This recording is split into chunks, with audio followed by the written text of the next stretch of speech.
Golden Radio Hour. The challenge of the Yukon.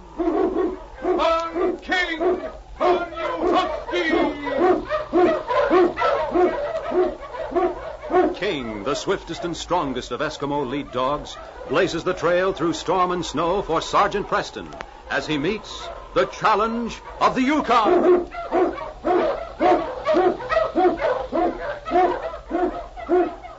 Sergeant Preston was typical of the small band of Northwest Mounted Police who preserved law and order in the Yukon during the gold rush of '98. That was the year that brought over 50,000 men swarming into the Klondike region, and the greed for gold led to frequent violence and bloodshed. But in spite of the odds against them, the force preserved a splendid record in maintaining the right. The challenge of the North was answered, and justice ruled triumphant.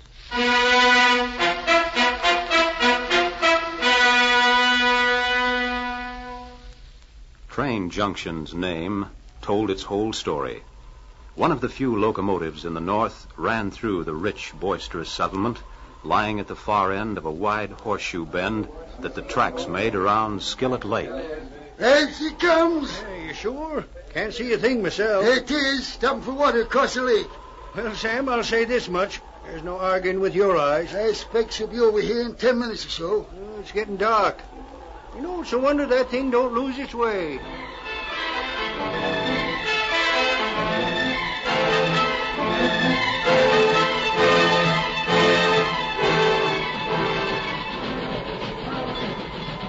Hi, Sergeant Preston.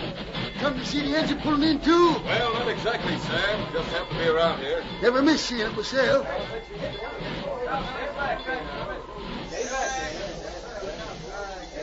Say, there's Lance Brown. Lance, hey, Lance. Hello, Sam. Be right over. You know, as long as I've been watching this train here, I never rode in one. Why don't you try it sometime, Sam? By golly, I sure would like to. Well, when you make up your mind to make the trip, let me know. I'll speak to the engineer. He might let you ride in the cab. Say, would you now? You and the law standing so close together, Sam, make quite a picture. Oh, listen to him. Oh, you never want to get in a card game with him, Sergeant. Now, don't worry about that. Did you have a nice trip? Yeah. It's the only way to travel, believe me. Ah, it's wonderful what's being done nowadays. Only took me 2 days to come from Watchbar. 2 days. You hear that? Yeah, yes, indeed. Say, isn't that George Wilkins coming along there? I believe it is. Well, he's certainly in a hurry.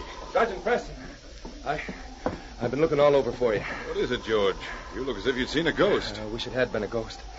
Mose Andrews has been killed. Killed? Mose Andrews. Where? Right beside the railroad tracks on the other side of the lake. I just came from there. How? Shot. Right through the heart. And Sergeant. Yes? Dan Duncan's scarf was caught under him. Duncan? Why? And I didn't touch anything. I raced my dogs to get over here. Better come and have a look for yourself. I'll be right with you, George. Hey, I mind if I come along, Sergeant? Old Mose was a friend of mine. No, come if you like.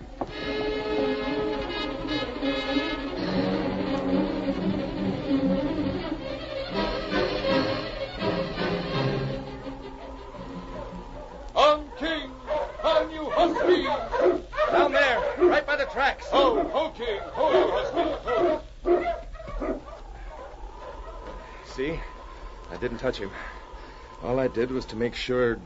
Well, I thought he might have passed out or something. You can see Duncan's scarf. Yes.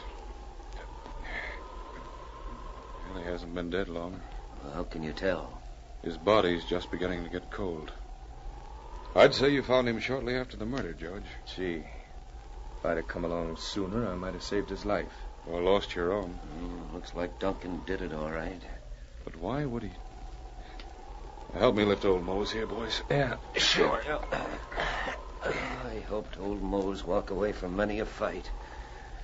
Never expected to. I know what you mean, Lance. That's it. It don't make much difference whether we handle him easy or not. Somehow I just can't believe it. Now to get back to Train Junction. All right, King. Get the dogs up, fella.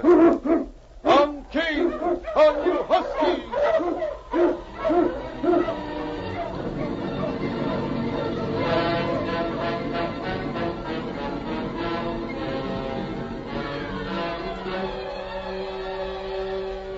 Lance and George went back to Train Junction on snowshoes.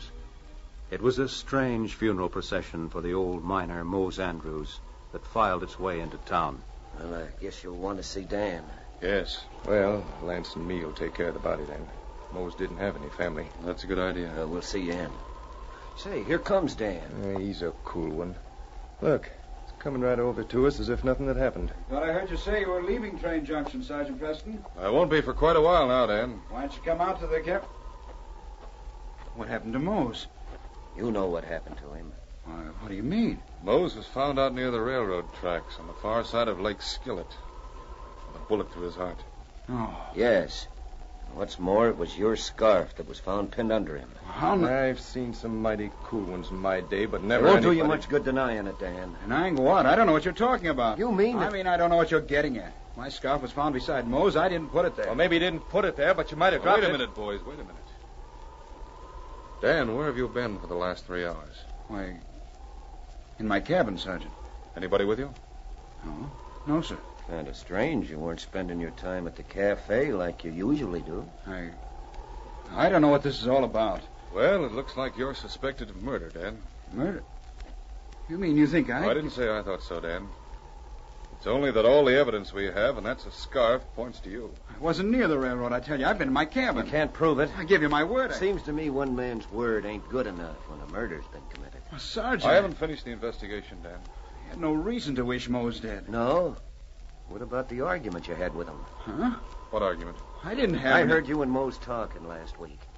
If I ever saw two men having harder words, I don't remember it. I haven't seen Mose for more than a month. You got the wrong man. Saw them just as plain as I see you now, Sergeant. That's a lie. Where was that, Lance? In front of Dan's cabin. Wasn't another soul in sight, so I figured it was best to let them finish it themselves.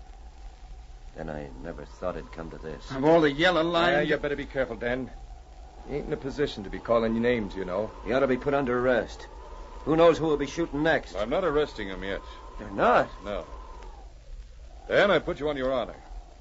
If you leave Train Junction, you know as well as I do, it'll only be another card stacked against you. Gee, Sergeant.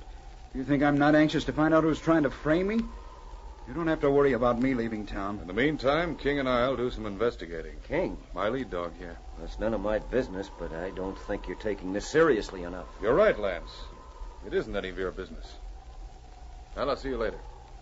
All right, King. Get the dogs up. On, King! On, you husky!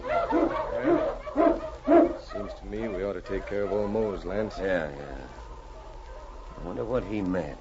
Investigate. I don't know. There sure are a lot of things about this I'd like to know. You? Well, you've as good as got a noose around your neck right now. And I've taken as much as I'm Hey, going to... wait a minute. You're on your good behavior, remember, Dan. It's a good thing for this varmint that I am. I'll lend your hand with Mose, George. And then I'm going to the cabin. I ain't been home for 3 days. All right. So long, George. I never did like that fella. Well, where do you aim to put the body?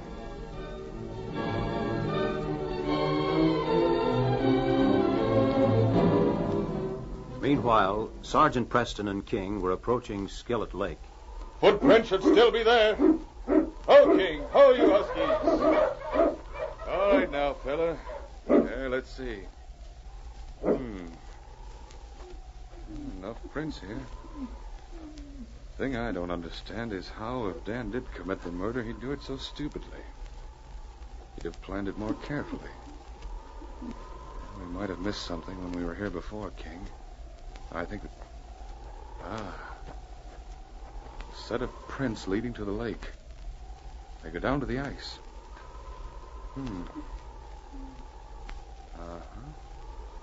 I thought I noticed these before. They're cut just about as deeply as the others. But where'd they come from? Oh, more of the same prints. But they're deeper. As if the man were carrying something heavy. Yet they begin here. The only sled tracks besides mine and George's are the ones Andrew's sled cut coming in from the north. Could the murderer have been riding with Mose? King, I think I've got it. Lance's tracks and the tracks leading down to the lake are identical. Could he have... King, get the dogs up. Where We're going across the lake. That's it, fellas. To the left. On King! On you Husky!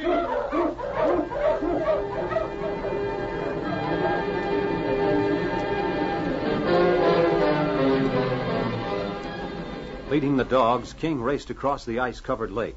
As they reached the bank, the front of the sled runners struck a clean surface. Pull, King! All right, pull, you Huskies, pull.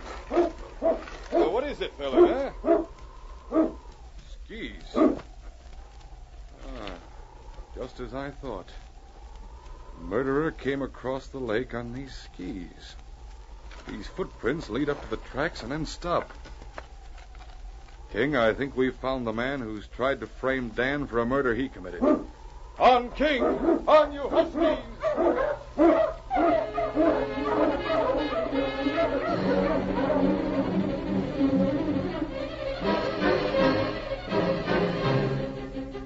That night, in George McCarthy's cabin at the edge of Train Junction. Well, I reckon we're all here now. And would you mind telling me just why in the middle of the night? Take it easy now, Lance. I only did what the sergeant told me to. You must have a good reason. He better have. I do have, Lance. What are you doing with those skis, Sergeant? Mighty nice-looking pair. Well, I asked George to bring all of you together because I want to get your fingerprints. Fingerprints? What's that got to do with... You see, I found these skis on the bank of the lake. They had evidently been pushed under the snow. The wind had blown back the snow, and when King and I crossed the ice, the sled struck them. Meaning? Meaning that the man who murdered Mose Andrews used these skis to cross the lake. Then he pushed them under the snow. He forgot one thing, however. The snow won't erase fingerprints. All right, George, you ready? Sure. What do you want me to do? Put your finger on this pad right here. Like this? Yeah. Well, that's fine. Now, over on this paper. There. You want my left hand, too? No, the right will be enough. Now, Lance. You ain't fingerprinting me. Why, it's an insult. It's no insult to an innocent man. It's your problem to find a guilty man. That's just what I'm doing. I'm sorry, Lance. What? You'll have to be fingerprinted like everyone else. You're wrong. Hey, put that gun away. What the... Line up there against the wall. All of you. So, I was right. You did cross the lake on those skis. Yeah, I crossed all right. On top of the ice. And you're going to be under it inside of 30 minutes. You jumped off the train when it stopped for water. You jumped off at the spot where you killed Mose. All you had to do was stand there and wait for him. You seem to have all the answers. Go on, Preston. Then what did I do? As the train was pulling out, Andrews came driving in just as you knew he would. The engine made enough noise to cover the shot, so you waited a few minutes. You were lucky because it had begun to get dark.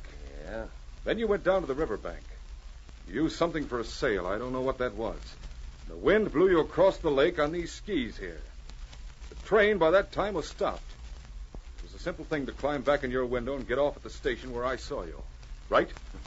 I give you credit. But why would he want to frame me? You got the answer for that, too? Yes, I think I do.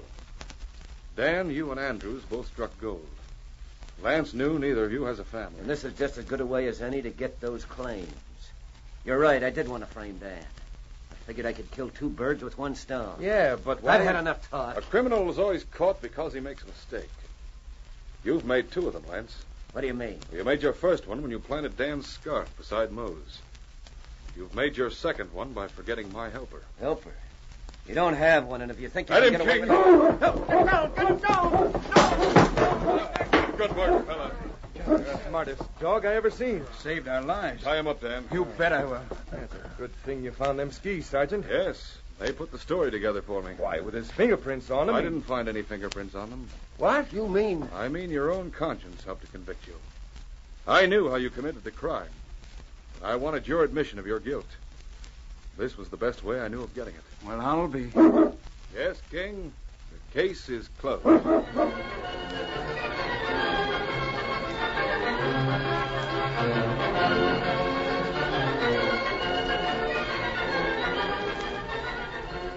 Challenge of the Yukon, a copyrighted feature of the Challenge of the Yukon Incorporated, brought to you every Saturday at this same time, originated in the transcription studios of WXYZ Detroit. The characters and events in tonight's drama were fictitious. Bob Height speaking. This is the Michigan Radio Network.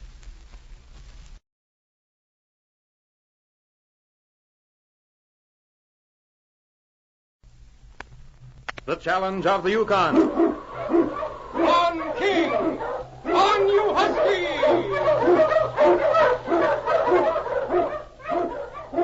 King, the swiftest, strongest of Eskimo lead dogs, blazes the trail through storm and snow for Sergeant Preston as he meets the challenge of the Yukon.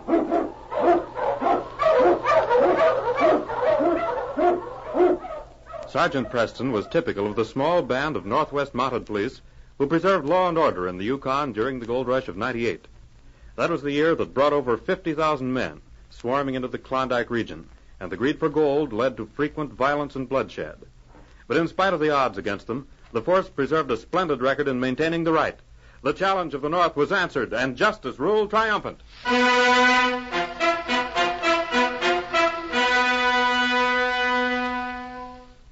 On the trail from Stovepipe, a group of high rocks concealed the entrance to a deep cave. Ho! Ho, you Malamutes! Well, after we get these furs into the cave, I'll shove back to the city. Yeah. The boss will send someone along to pick them up.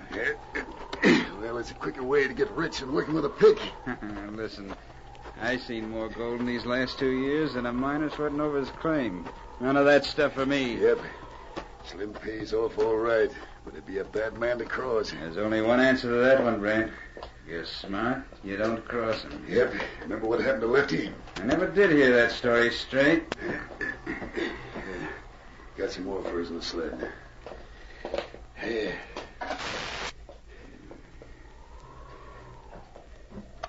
Last I heard was he got hung for Pop Johnston's murder. Lefty didn't have no more to do with Pop Johnson's murder than you had. Huh? Here, you dropped the beaver pelt. Yeah, put it on top. This is the last of the batch. No, sir. All anybody knows is Lefty thought he was getting too big for the gang. Yeah? He was all set to strike out on his own, pull a couple of jobs, and leave the Yukon. What happened? All I know is the Mountie got him for murder, and he swung a week later.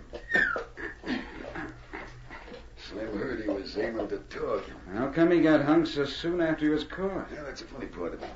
2 or 3 hours after someone brought Slim the news that Lefty was going to rat on him to save his hide, Lefty was found in his cell. Hanging? Nobody knows to this day how it happened. Not even the Mountie that put the handcuffs on him. And nobody had the keys to the Huska. They had to get in some way.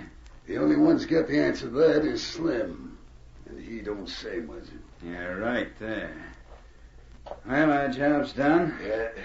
I'll ride back to Stovepipe. You stay here till one of the boys comes to pick up his load. You ought to be along, son.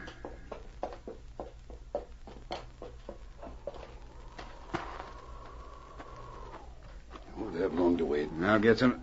Hey, What's wrong? look. Out there on the trail.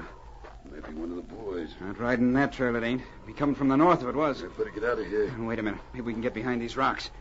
It's a Mountie. He must have followed the tracks. Get your gun, Mac. Don't worry, I'm ready. And let him have it. Take a run for the rocks, King. He spotted us. That was too close. I'm going to make a break for it. Hey, what do you mean? How am I going to... I'll get the Slim. He'll take care of you. Cover me, do you hear?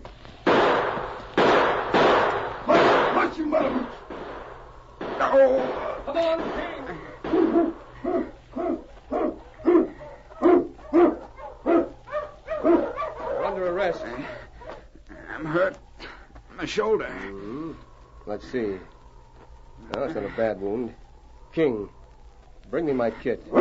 Where you taking me, Monty? That's it, fella. All right, back to Stovepipe. As soon as we get this fixed up. And I want to look inside that cave. Easy there. And I wouldn't reach for that gun. King's keeping a close eye on him. Now? Hampton. Say, I'll go along peaceable. Sorry. Now, King, you watch him while I go inside the cave. You won't be calling the cards long, Monty. Is this your hideout? With all the answers you got, how come that one ain't in your book? His partner wouldn't have hit the trail so quickly. Wow. Stolen pelts. Every last one of them. Marked with a K. And these are Dan Kelly skins. They must have just stored them here.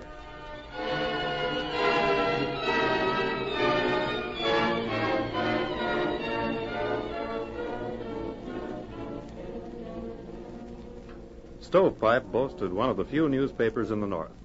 Edited by Jim Armstrong, the language of its editorials was often more strong than correct, but it was geared to the needs of the men who read it.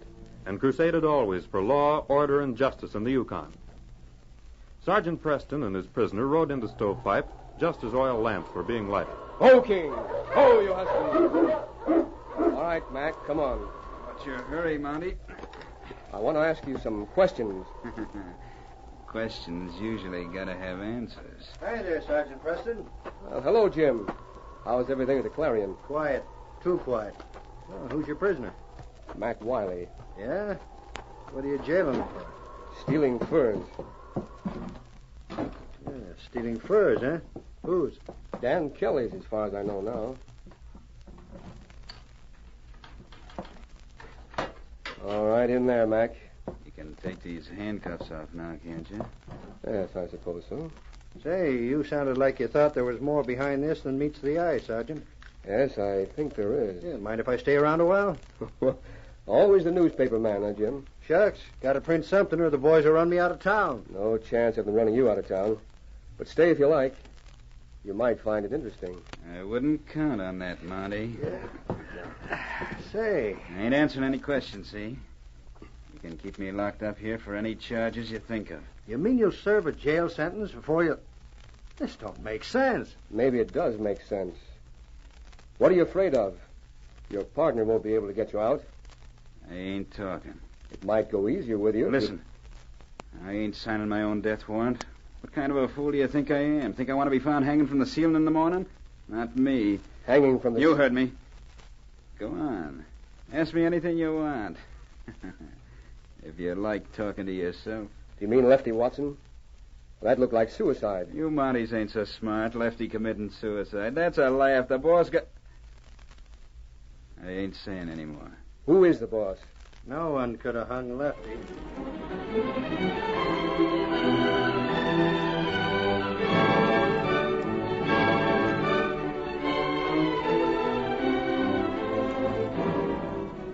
All night long, Preston and Jim Armstrong fired questions at the outlaw.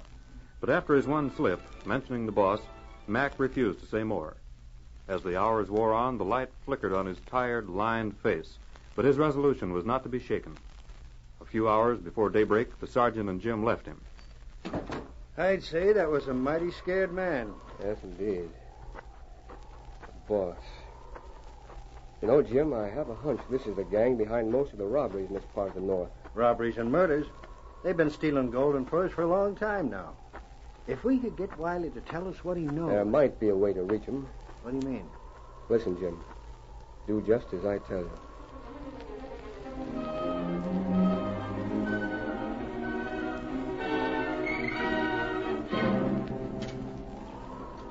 The next morning, as Sergeant Preston sat behind his desk in the jail... Well, you're up early, Jim. Yeah, had to get the paper out. Brought you over a copy. Oh, thanks. I'm releasing my prisoner this morning. Releasing him? Yes, lack of evidence. All right, Mac. You mean I'm free? Yes. But let me give you one tip. If I catch up with you again, you'll stay behind bars a long time. Ah. So long, Mr. Editor. Oh, we'll be seeing more of each other. You see the Clarion yet? I never read any papers. Besides, I'm in a hurry. You made the news this time. Yeah, well, you... What? Sure. Read it. Captured by Sergeant Preston, Mac Wiley told this writer and the sergeant of the leader of a gang... Hey. Makes good news, don't it? I didn't say anything Well, like... if I told him the truth, wouldn't be nothing exciting there. I'll say escape from jail in the next one. Hey, Monty, you can't let him do this to me. Jim prints what he wants to. Sure. Ain't you ever heard of freedom of the press? No, I guess you wouldn't have. I didn't talk. I didn't. Now this says I did. You won't believe me. I won't have a chance, I tell you. You're a free man.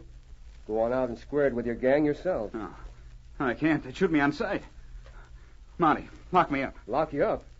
Mac, I just told you. Yeah, I know. But you gotta lock me up.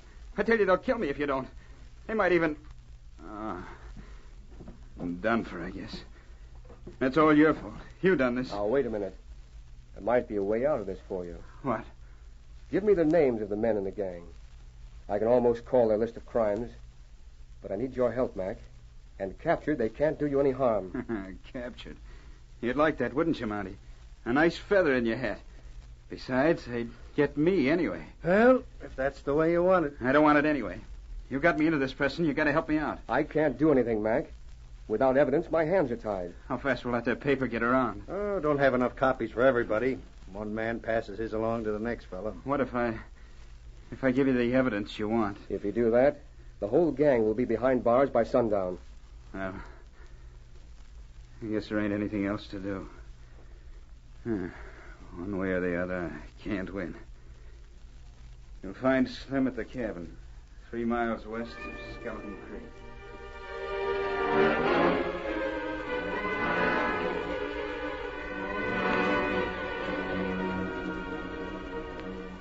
Following Mac's directions, Sergeant Preston and Jim headed for the hideout, the great dog King breaking tracks through the snow. With the advantage of surprise, they prepared to take a stand against 6 desperate men. The sun had already gone down behind a line of somber pine trees as the Mountie pulled his sled into the protection of a group of rocks. We'll leave the dogs here, huh? I think if we go from here on snowshoes, it'll be better. You're right. You suppose they got someone on guard? Hard to tell from here. All I can make out is a cabin. But by keeping in the shadow of those pine trees, we should be safe enough. All right, King, old boy. Come on.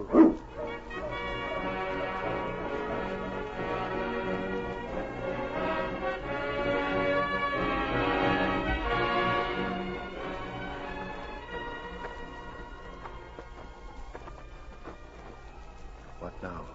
To the back of the cabin. Mac said there's a door there. What if he was lying? The varmint might have We've been come telling this far, Jim. And so to the back of the small cabin the 2 men crept, the great dog King soundlessly hugging his master's footsteps, every muscle tense, ready for the conflict to come. The outlaws, feeling secure, had long since forgotten to bolt the wood door the 2 men now silently faced. The Mountie pushed it quietly, and to Jim's astonishment it swung on its hinges. They entered a darkened room, shutting the door behind them. They're all in the next room. They ain't... Oh! What's that? What's that room? Better come in with your hands up, whoever you are. We're coming in, all right, but not with our hands up.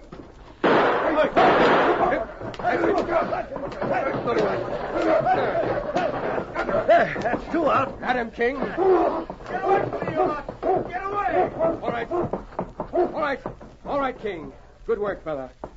Better handcuff the lot of them, Jim. You ain't got nothing on us. That's right. That's wrong. I've got all the evidence against you I need, Slim. Yeah? Yes. We persuaded Mac Wiley to give us a few details we didn't have. Mike. Wait till the boys see the paper I roll out when we get back to Stovepipe. I gotta hand it to you, Sergeant. It was a mighty smart trick faking that copy of the Clarion. Without you and King here to help, these boys might still be free, Jim. All right. You might tell your men, Slim, that they have a long trip in front of them. A one-way trip. You heard the sergeant. Get going. Yes, King. The case is closed.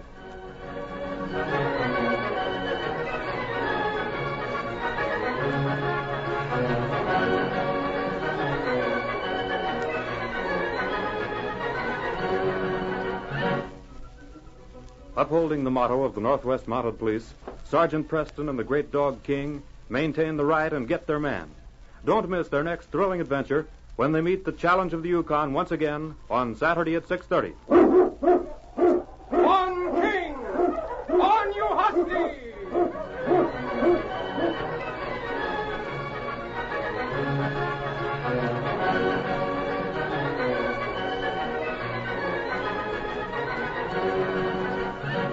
Challenge of the Yukon, a copyrighted feature of the Challenge of the Yukon Incorporated, brought to you every Saturday at this time, originated in the transcription studios of WXYZ Detroit.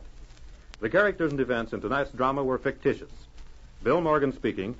This is the Michigan Radio Network.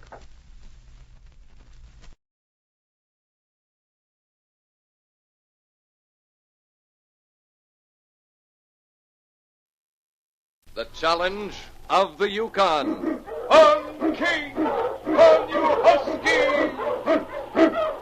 King, the swiftest, strongest of Eskimo lead dogs, blazes the trail through storm and snow for Sergeant Preston as he meets the Challenge of the Yukon.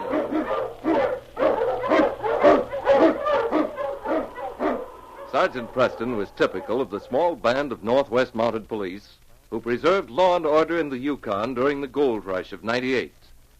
That was the year that brought over 50,000 men swarming into the Klondike region, and the greed for gold led to frequent violence and bloodshed. But in spite of the odds against them, the force preserved a splendid record in maintaining the right. The challenge of the North was answered, and justice ruled triumphant.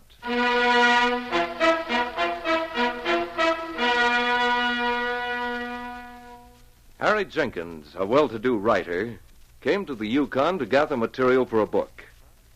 He'd heard much of the men who rushed to the North Country to get rich quick.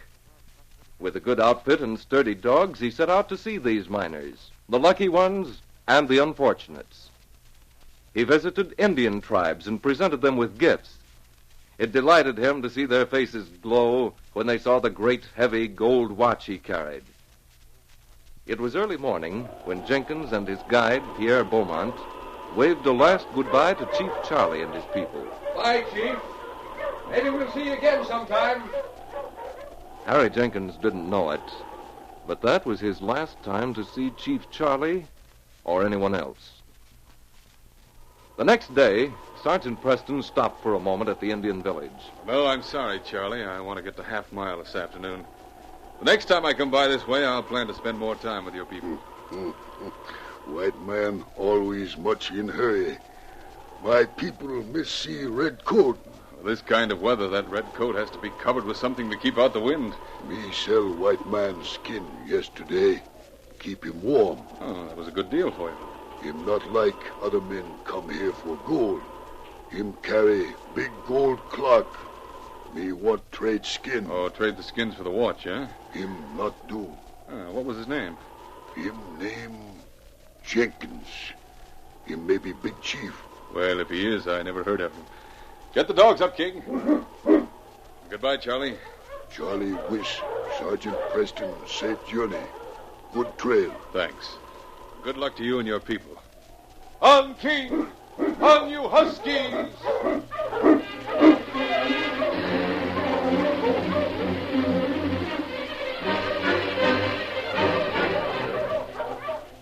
With the wind at our back, we're making better time than I expected. At least we don't have to break a trail this trip. No snow for the last 2 days. Looks like we'll get some before nightfall, though. Seems King's found something ahead there. All right, fella, all right. Ho, you Huskies, ho! What's that, you... A man. Yes, King. He's dead. Tracks of another man. Looks like he put up a fight for his life. The other man shot him and then got in the sled and kept going.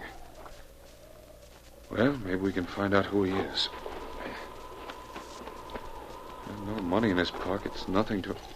Oh, what's this? A keychain with a tag on it. Yeah, let's see. Harry A. Jenkins.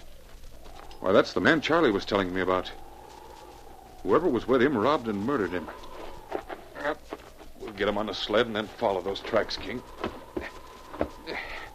There, that does it. All right, boy. On, King! On, you Huskies! With King in the lead, the dogs raced over the frozen trail, while Sergeant Preston kept his eyes on the tracks in the snow. But as the team neared Half Mile, the Mountie knew his job would be doubly difficult, for the tracks of the sled he'd been following were obliterated by countless others.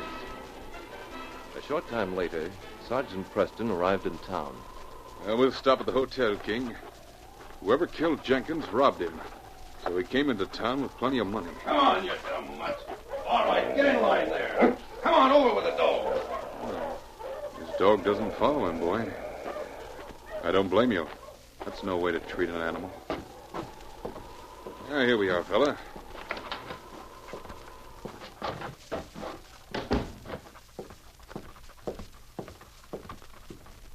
Well, sir, what can I... Hello, Sam. Thought you were a customer, Sergeant. That is, till I recognized King there. I get fooled every time when you got your tunic covered up. Me with a memory for faces, too. It's been a long time since we've been to Half Mile. But, Sam, we didn't stop in just to pay a friendly call. No? Well, then... Have you had any guests come in last night or early this morning? Well, matter of fact, there's only been one. He came in late last night. He did, huh? What's his name? Fella named Beaumont. Pierre Beaumont. Stranger in town? Not exactly. I've seen him around before, only I never saw him flash as much money around as he did this time. What room's he in, Sam? I'd like to talk to him. Why didn't you say so, Sergeant? He left here, checked out not 15 minutes ago. Said he was going to head for Simmons' cabin up the trail. Well, what's he look like? Oh, he's big. I'd say about 6'2". Kind of dark-skinned, bushy black eyebrows. Then he must have been the one we saw outside. Huh? Oh, we saw someone outside a few minutes ago. Seemed to have a lot of trouble getting his dogs together. I think I understand why now. You got something on him? Yes, we have. Come on, King.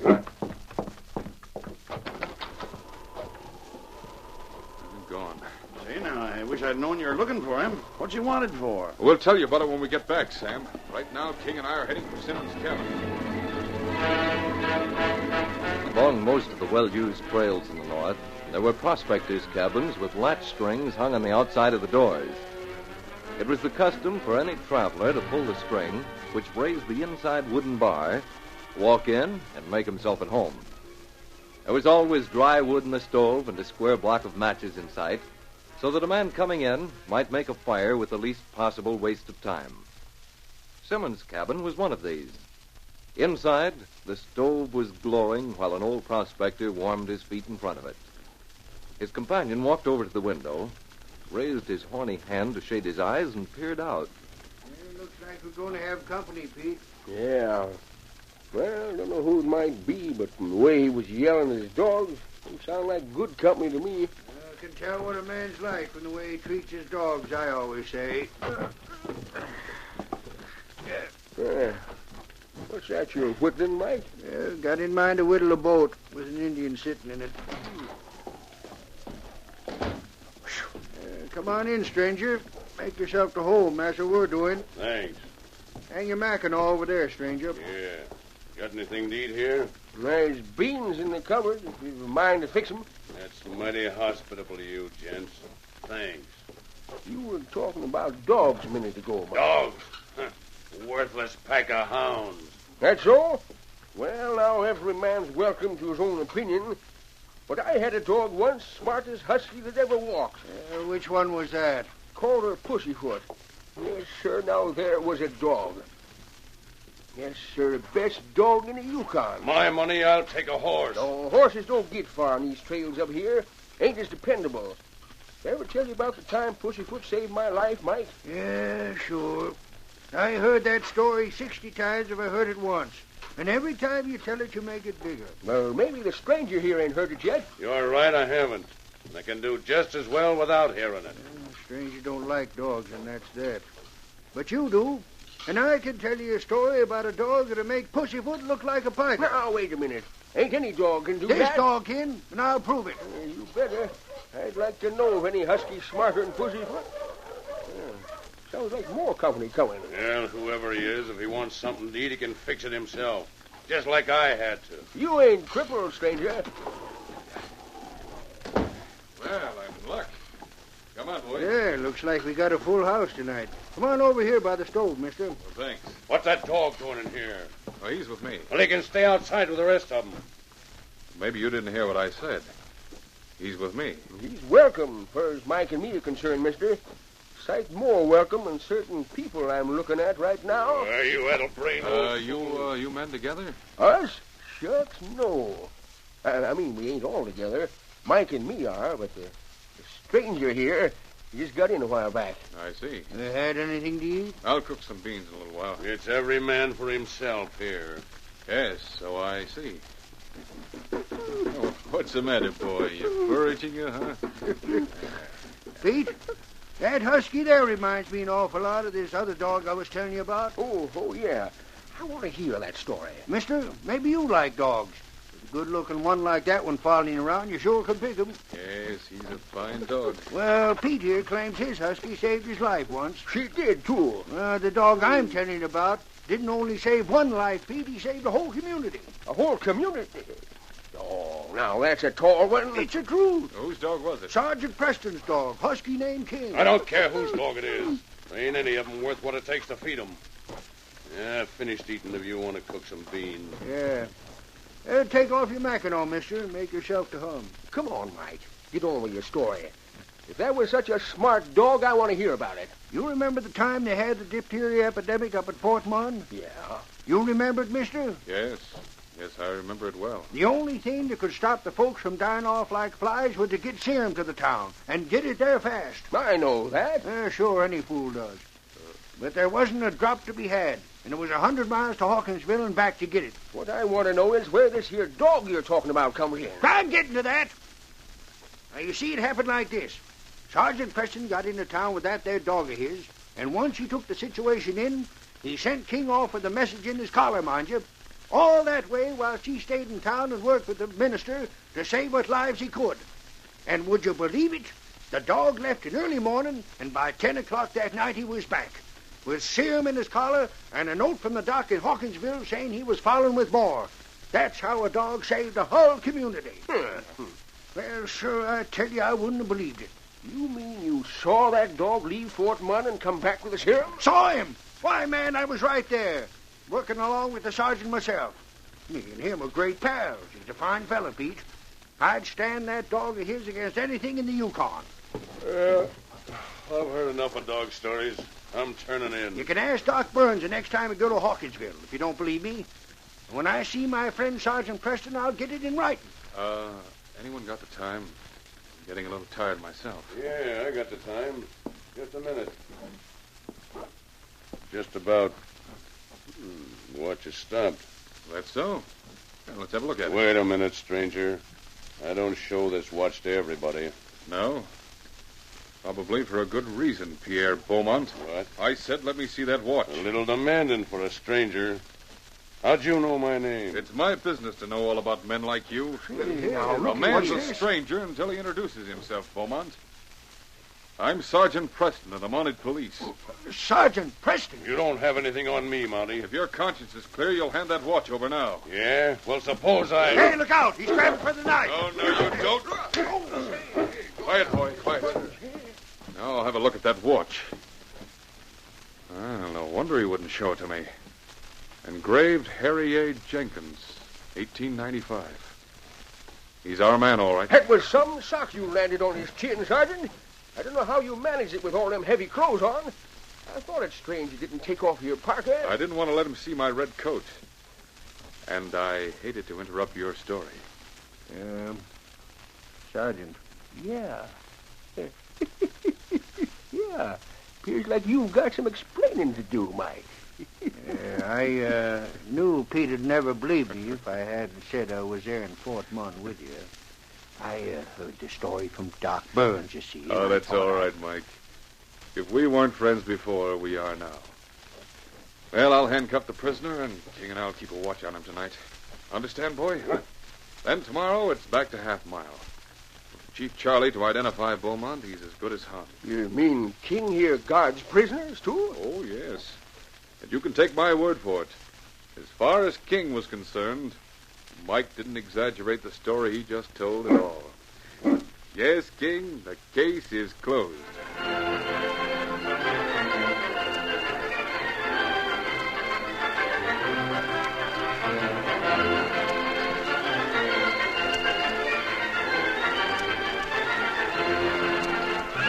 Challenge of the Yukon, a copyrighted feature of the Challenge of the Yukon Incorporated, brought to you each week at this time, originated in the studios of WXYZ Detroit. The characters and events in tonight's drama were fictitious. This is Jack McCarthy speaking. This is the Michigan Radio Network. The Challenge of the Yukon. On, King! On, you Huskies! King, the swiftest, strongest of Eskimo lead dogs, blazes the trail through storm and snow for Sergeant Preston as he meets the Challenge of the Yukon.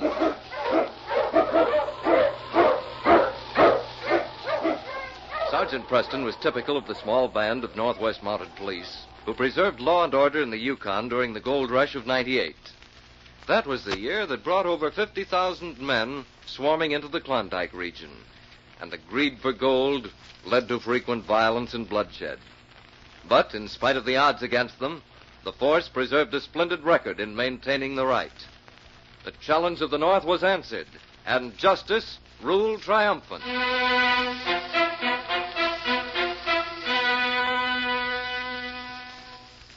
Men who went to the Yukon from the States left from San Francisco or Seattle. And it was in Seattle, in the brokerage offices of Edward J. Burns, that Bob Mitchell met the turn of circumstance that eventually led him to the Alaskan frontier. Late afternoon, Sam Harris, an elderly, dignified clerk, walked toward him, a hurt and baffled expression on the old man's face. Why, Sam, what's wrong? You look as if you'd lost your only friend. I've just had a terrible shock. Hey, wait a minute. Here, sit down. Oh, thank you. Is there anything I can do? Can I get anything for you? No, there's nothing. Unless you have $15,000. 15,000? I don't understand. My wife. The shock will kill her. What is it, Sam? What's this all about? I've just been talking to Mr. Burns. Yes? There's $15,000 missing. Mr. Burns says I stole it to buy this stock in some mine in Alaska. But Lady Luck mine? Where'd this come from? I never saw it before, until Mr. Burns had the office boy bring in my coat.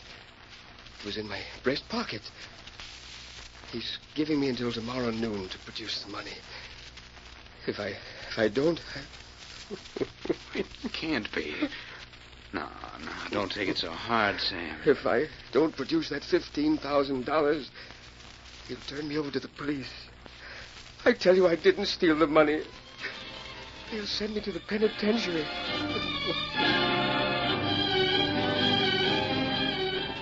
It was shortly after 9 o'clock that night. Bob restlessly paced the floor in the drawing room of the Burns home as a young, attractive girl spoke earnestly. Bob, I didn't say I won't marry you. It's only that... what? Oh, look, Polly, I love you. I've told you that how many times? I don't have much money, but we could get along. If you loved me, you'd marry me. We'd put it off long enough. It's only because of Uncle Walter. You know how he feels about it. Your Uncle Walter's running your father's business. I guess he wants to run your life, too. If we're up to him, we'd never get married, and you know. Oh, no, that's not fair. He doesn't... Fair? Is he being fair to us? I'll tell you what he wants you to do. He wants you to forget all about me. He wants you to marry that Trotter guy so he can use his millions to pull the business out of the rut. Well, I've been a clerk in the Burns Company long enough to see... Bob? Bob, what is it? You look as if... It's nothing, Polly. I'll ask you once more. Will you marry me? You know I love you, but I can't marry you without Uncle Walter's consent. All right. So that's the way it is. Wait, where are you going? Your uncle wants you to marry a man with money. And there's only one way I know of to get it. Wait, please. Goodbye, Polly. It was 3 months later, and in the crowd of men who swarmed into Skagway, Bob Mitchell was a bewildered but determined Chicago. 2 more drinks, Red. You'll have another one with me, won't you, Mr. Mitchell. Bob Mitchell. Yeah, that's right. You say you're heading for Cottonwood Creek? Uh-huh. Got something lined up there? I'm looking for the Lady Luck mine, if that means anything to you. Say, now, that's interesting. Maybe you and me could get together on a deal.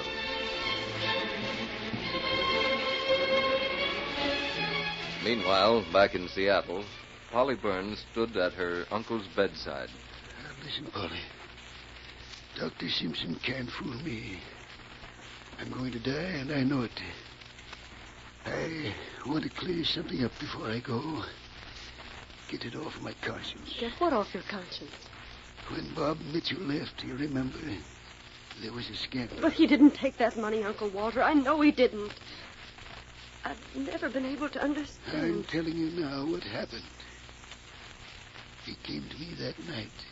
It was the same day I told Sam Harris about the disappearance of the money. There's a look in a man's eyes when he's got something on his mind. And I could see it on his face when he walked in. Sam never took that money, Mr. Burns. We both know that. Now, see here, Mitchell. You've got no right to take a hand in this affair. It doesn't concern you. I've already discussed it with Mr. Harris. You didn't discuss anything with him. You told him. Young man, you've been with us a long time, but that gives you no authority. You're not going to fire me, Mr. Burns, because I'm leaving. Not before I make a few things clear. Well?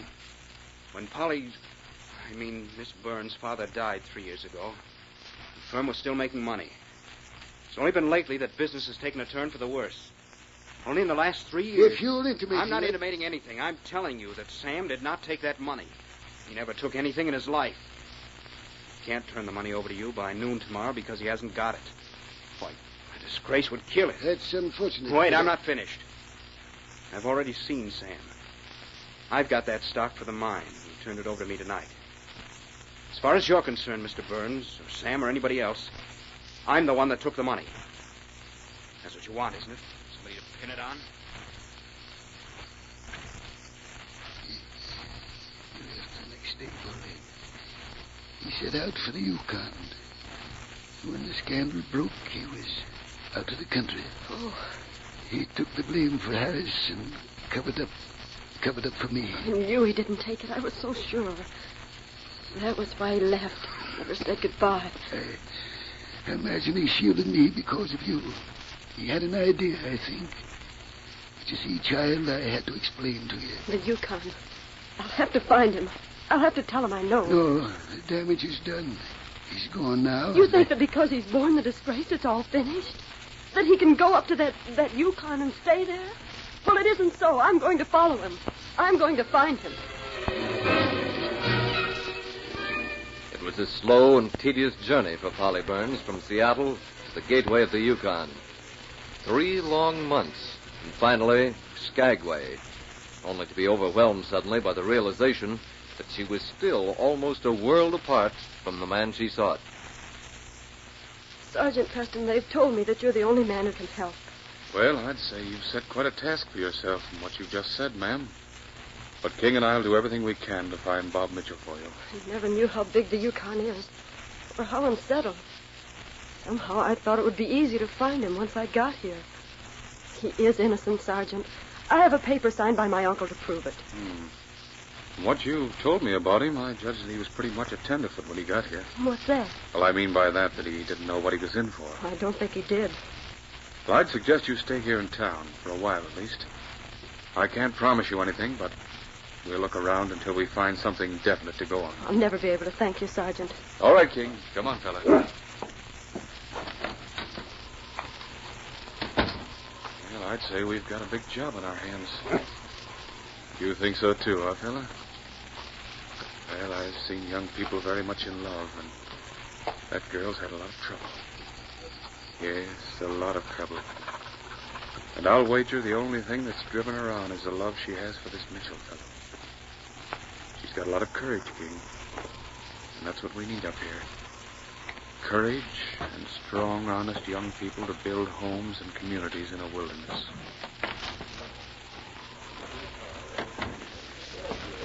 Hi there, Sergeant. Hello, Clem. I wonder if you can give me some information. Well, if I can, I will. In the last 6 or 8 months, do you remember meeting a tall, blonde young fellow named Mitchell, Bob Mitchell? Shucks, that's a long time back. And let me see. No, can't say as I remember the name. Hey, I remember a fellow named Mitchell. Young, fair-haired. Greener than anything ever got off a boat. Seems to me like he was bound for Cottonwood Creek, Sergeant. That was a long time ago. Yeah, he come to Cottonwood Creek, Sergeant. How long ago, Dan? About 5 months, seems like. The reason I remember him is because he went around asking people about the Lady Luck mine. Mike McGavin was traveling with him, going along for a guide. Much good he'd be. Bob Mitchell awakened with a start. He crawled out of his sleeping bag and stretched lazily. Suddenly, his eyes widened. Mike. Mike. That's funny. Sign of Mike or the dogs. Gone. The sled and the dogs. I can figure this out. Tracks. He must have left 2 hours ago. Jumping Jupiter. He pulled out and here I am without dogs or a sled. It was several hours later that King led Sergeant Preston to where Mitchell stood beside the windswept bank of a creek not far from his camp. King and I have been looking for you for a long time, Bob. He's the most intelligent animal I've ever seen. You say McGavern pulled out this morning. Yeah, and this is why he pulled out. Look, here in this gravel. See, the wind swept the snow clear. Gold. Flakes of placer gold. I'd have told you about it when you first rode in. It doesn't seem so exciting now that I know McGavern's beaten me to it. He'll be in a recorder's office by sundown. You heard that, fella? Well, we'll have to get there before sundown. Get the dogs up, boy. What are you going to do? Get in my sled, Bob. Hey, now, wait a minute, Sergeant. You're not going to try getting to town now, are you? Well, there's not a chance in 1,000. You've never traveled with King in the lead. Get in and don't waste time arguing. All right, if you say so. On King! On you husky!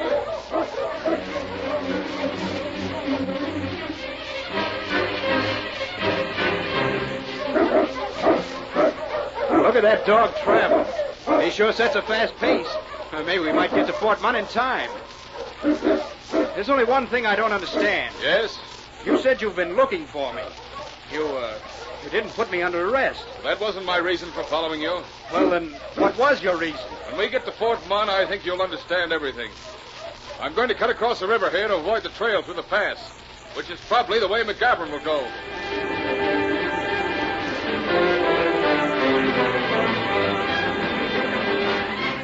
It was a full hour before sundown when the great dog King led Sergeant Preston's Huskies into Fort Munn.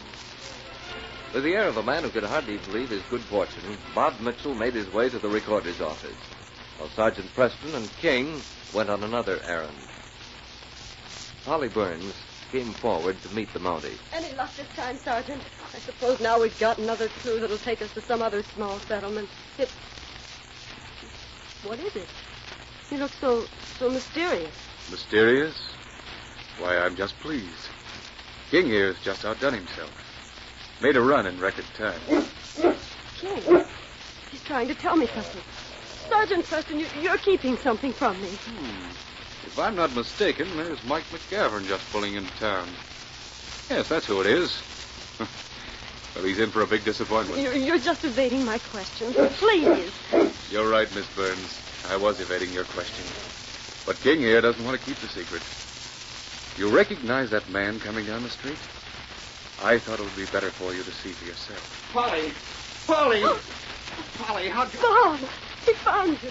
Sergeant Preston's found you. Oh, darling. I didn't know. Oh, Polly. Sergeant, why didn't you tell me? I tried so hard to get in touch with you. Uncle Walter told me how you took the blame for everything. And as for that gold But, mine... honey, I did find gold. Wait till I tell you about it. Not the mine I was looking for, but it sure looks good to me. I'm calling it the Lady Luck claim. Might not have Trotter's millions in it, but I'm rich enough to ask you to marry me. Sergeant, we owe you so much. King and I are mighty glad to see you together. We wish you a lot of happiness, don't we, boy? And now, King, it looks like this job is finished.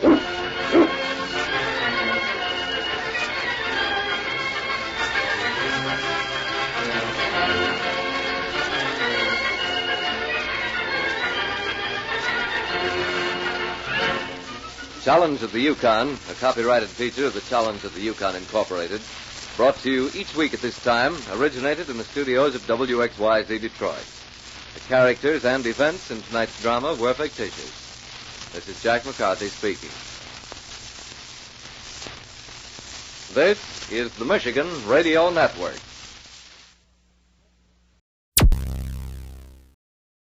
Thank you for listening. Please like and subscribe.